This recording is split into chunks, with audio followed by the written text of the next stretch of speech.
I'll do like a quick rundown here of what I think so far.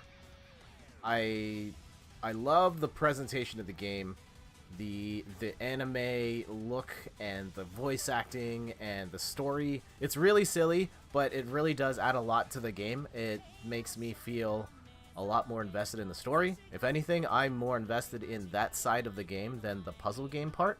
Not to say that the puzzle game part is bad, but I think the puzzle game is a little too straightforward and a little too dependent on chance.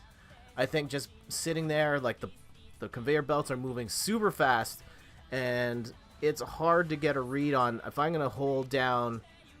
I'm gonna grab this salmon, which has like 3 pieces, and then nothing else comes out. Then you're kind of screwed. So I do feel like there's a lot of chance in terms of like what's good and what's not. I guess you just kind of grab what you can.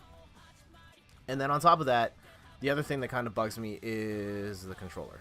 So there are moments where you're trying to move to a specific spot and it's hard to get to on the analog stick. I feel like because this game was originally designed for the Nintendo 3DS, being able to use a stylus and just drag would work way better.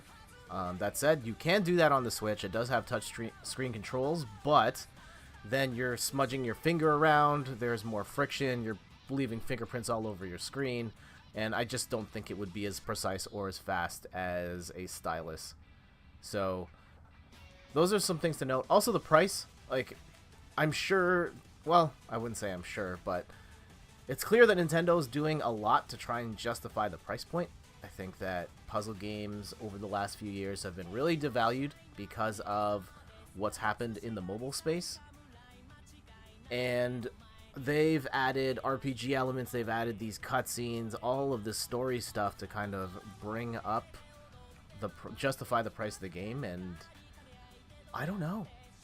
I think if it was like, it's fun. I just, if it was a better puzzle game, I would be more inclined to pick this up. Maybe the 2-player is amazing. Maybe the story goes on for 80 hours and it's amazing all the way through. It's still the demo. I don't know. I think at launch I don't think I'm going to pick this one up at launch, but I am curious to see where it goes, and I think on sale I would definitely pick this up. This is fun and enjoyable, and maybe it doesn't necessarily have the level of precision I would want out of a puzzle game, but maybe I'll get used to it and just play it for fun against the computer. And I don't know if I would become a competitive Sushi Strike player online, but that would be fun too.